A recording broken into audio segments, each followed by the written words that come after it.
em relação ao Ministério da Saúde e à Presidência da República.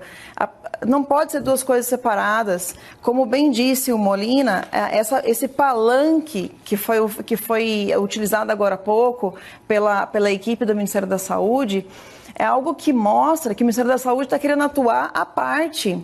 E eu, enfim, visitei o gabinete de crise, visitei vários ministérios, e o grande problema do Ministério da Saúde não é nem a comunicação, que foi horrível, por exemplo, no Fantástico, ele ter dito que as pessoas não sabem se obedecem ao presidente ou ao ministro, quando, na verdade, quem foi eleito foi o presidente. Quem tem a visão do todo é o presidente. O presidente ele não tem que olhar só para o Ministério da Saúde, ele tem que olhar para o possível desabastecimento que pode acontecer no nosso país. Quando a gente lembra da greve dos caminhoneiros de 2018, quanto o país ficou parado. Por exemplo, o ministro da Infraestrutura tem que estar o tempo todo junto à repatriação de mais 12 mil brasileiros que foi feita e que uma medida provisória deve ser votada amanhã, a 907, para repatriarmos mais 9.600 brasileiros que estão fora do país. Então, é todo um conjunto que quem tem o conjunto da obra é o presidente da República. Deputada. E as ordens, elas devem ter uma cadeia de comando.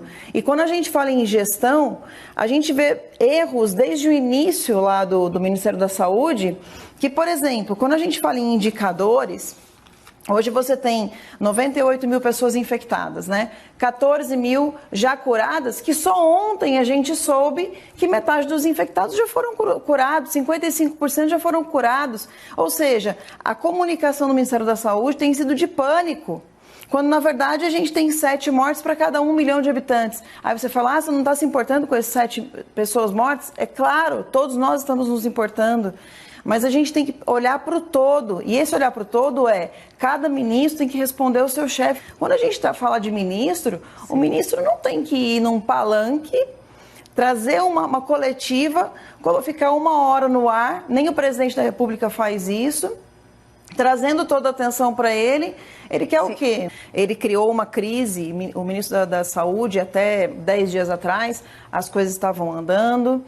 A gente ainda tinha muita incerteza do que era essa crise da pandemia. Só que por que a gente não está encarando ainda? Por que a gente não saiu do isolamento ainda? Porque quando ele fala em 10 milhões de testes, mas só 500 mil pessoas foram testadas, isso é um erro de gestão.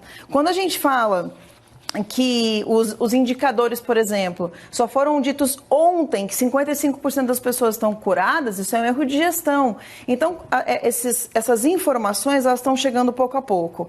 Eu acho que na semana, há 10 dias atrás, a popularidade do Mandetta estava tão alta, porque as pessoas, claro, estavam com medo e não tinham informações suficientes, que acredito que o presidente tenha mantido o Mandetta no cargo, primeiro avaliando a situação e, em segundo lugar, também a popularidade, que a gente tem que olhar. A gente tem que olhar para isso. Vocês são da imprensa, você sabe. A gente sabe que uma demissão de um ministro popular pode acarretar em uma crise que gera problemas de alta de dólar, né, queda da bolsa, ou seja, não é só uma questão de comunicação, isso acarreta e vira notícia para as pessoas. Só que quando a gente tem um ministro, que a gente percebe que existe um erro de gestão, que a gente percebe que no domingo ele confronta de frente o presidente, se coloca assim, né, em questões antagônicas, e hoje diz que não vai ter coletiva, daqui a pouco tem coletiva, daqui a pouco não tem pergunta, mas aí tem pergunta, e diz principalmente, eu quero frisar isso, dizer, vamos sair todos juntos. O que é isso? É uma ameaça? É uma ameaça que se você me demitir, então, eu tiro todo mundo comigo e você vai ficar sem informação nenhuma. Aí depois ele diz, não, mas fique tranquilo, porque quem chegar, vai chegar com o ministério todo formado, todo muito bem organizado e vai conseguir trabalhar, e a gente vai fazer uma transição.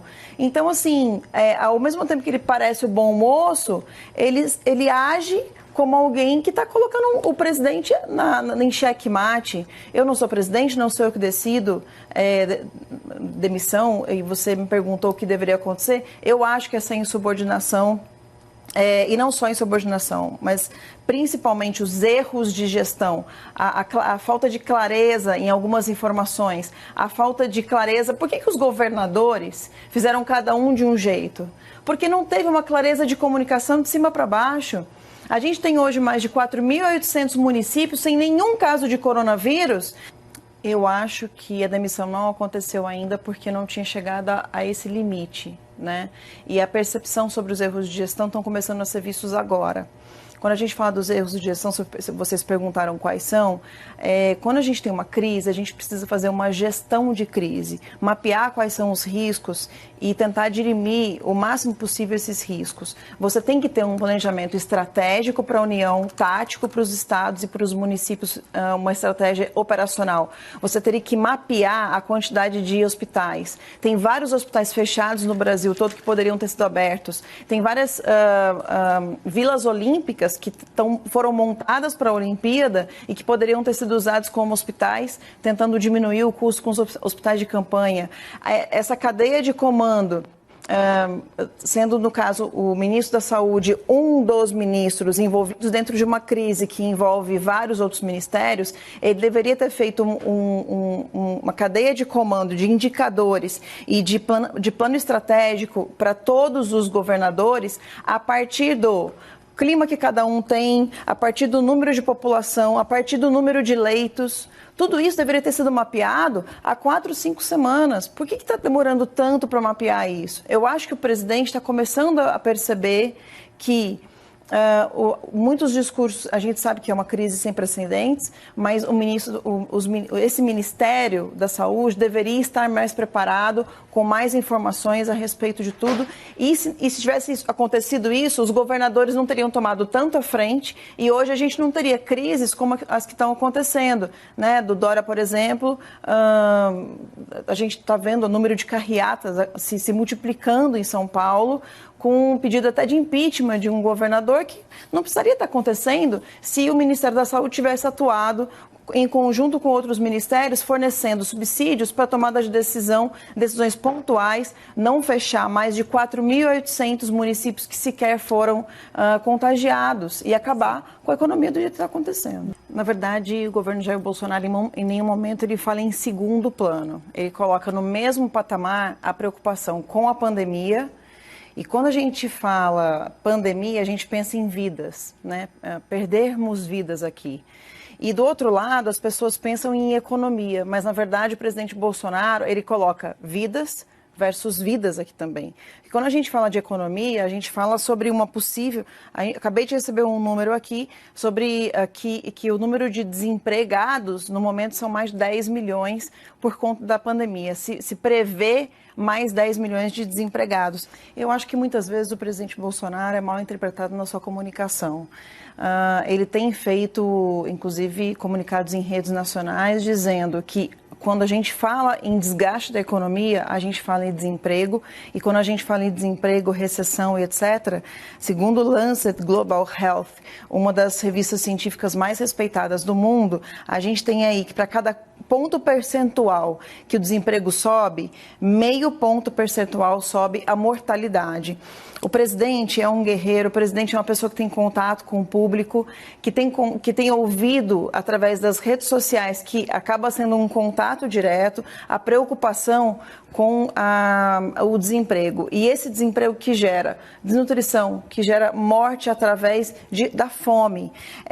O presidente já aprovou, né, com um projeto enviado para a Câmara, uma ajuda de, o pessoal fala R$600, mas na verdade é de R$1.800 dividido em 3 vezes, até R$3.600 por família também dividido em 3 vezes. Mais de 4 milhões, quase 5 milhões de pessoas já receberam essa ajuda e existe uma estimativa de nós ajudarmos 54 milhões de brasileiros. Fora 1.200.000 que estão sendo colocados a mais no Bolsa Família, além dos 14 milhões que já existem no Bolsa Família. Então, se a gente está falando aí de 54, mais 14 milhões, 68 milhões, mais 1.200.000, quase 70 milhões de brasileiros que o presidente Bolsonaro quer ajudar. Mas uma ajuda do Bolsa Família ou de até R$1.200 por família, a gente sabe que não é um valor que vai matar a fome, mas não é um valor suficiente para as pessoas viverem bem. Então, a preocupação com o Bolsonaro é com as vidas.